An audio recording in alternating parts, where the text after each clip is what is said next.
Yang saya hormati seluruh staf kepimpinan Pakatan Harapan Negeri Kedah, ayah-ayah, ibu-ibu, teman-teman saya yang hadir pada malam ini. Apa khabar semua? UMNO sosah hampa macam tu pun baik lagi no. Dia kenalah duduk ni dalam badan suka penanti, suka belakang. Saudara, saya bila sampai ke negeri Kedah ni, saya rasa negeri Kedah ni banyak perubahan dia pakcik. Baru-baru ni saya dihidangkan di negeri Kedah, dah boleh di bawah kerajaan PAS hari festival pakaian beragam pakcik. Siapa orang Kedah ada pergi tengok baju hak lelaki pakai ada buah dada, dia buka tang dada dia tu. Ni yang pakai lebay-lebay semua tak mengaku, padahal tengok Facebook tiap hari. Dia boleh buat pula hari angkat berat wanita pakcik. Ni apa? Body, tayang body. Ni negeri PAS kan negeri DAP ni? Cuba kalau Penang buat pakcik, dia ratib daripada mula sampai habis. Habis lah kita Pakatan Harapan. Tapi bila sampai kepada PAS, tak apa. Saya akan jawab persoalan yang dibangkit oleh Tuan Guru Haji Abdul Hadi Awang sekejap lagi. Tapi saya nak mula apa, saudara? Dalam keadaan sekarang pakcik, dalam keadaan kita duduk-duduk ini saudara, keadaan ekonomi negara kita amat membimbangkan. Anak-anak muda yang duduk di belakang sana, kamu kena bersedia saudara, 2 hari lepas bertempat di KLIA, kemasukan fasa pertama pekerja-pekerja asing yang diumumkan oleh kerajaan di dalam parlimen sejumlah 500,000 orang selamat tiba di Malaysia. Tak kala anak muda kita lepasan universiti terpaksa buat kerja Grab, buat kerja Food Panda, tapi kerajaan dengan kadar segera bawa masuk pekerja asing 500,000 daripada luar negara untuk bertapak di dalam negara kita. Pakcik, jangan hina rakyat Malaysia kata oh kita bawa pekerja asing kerana orang Malaysia tak nak kerja. Rakyat kena tahu, kalau kamu baik pulih sistem kerja di ladang, ada KWSP, kerja di ladang, di petroleum atau apa segalanya, ada kebajikan yang kamu jaga, saya yakin anak-anak muda seluruh negara akan gebut kerja itu berhabis-habisan. Tapi kamu tak buat. Yang kamu buat apa? Menangis di Putrajaya. Siapa orang kalau start yang pergi menangis depan Putrajaya? Ada makcik? Makcik pergi menangis tak? Makcik Pekan tu pakcik, dia menangis masa Najib Tun Razak masuk penjara tu. Air ingus dia ni releh sampai bawah, dia sedut naik atas balik. Habislah kita, tak ada dah pemimpin kita.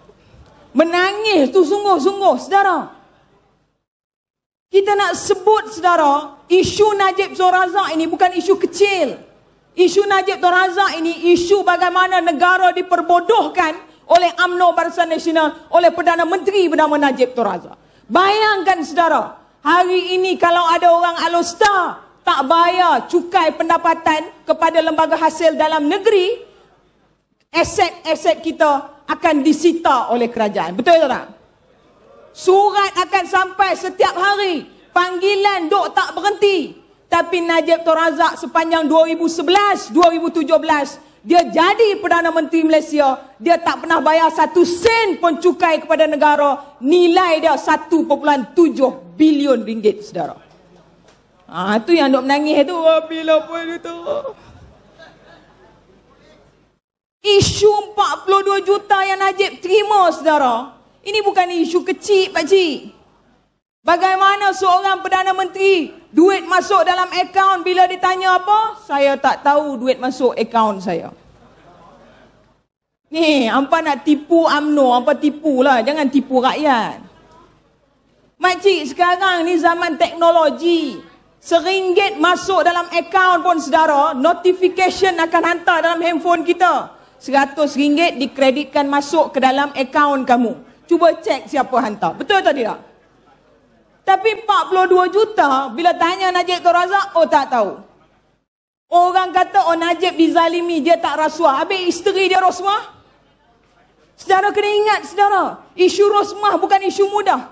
Bagaimana rosmah dijatuhkan hukuman kerana ambil dan seleweng projek duit rakyat 1.25 bilion ringgit yang melibatkan 369 buah sekolah di pendalaman Sarawak melibatkan 72,800 anak-anak sekolah kita di negeri Sarawak.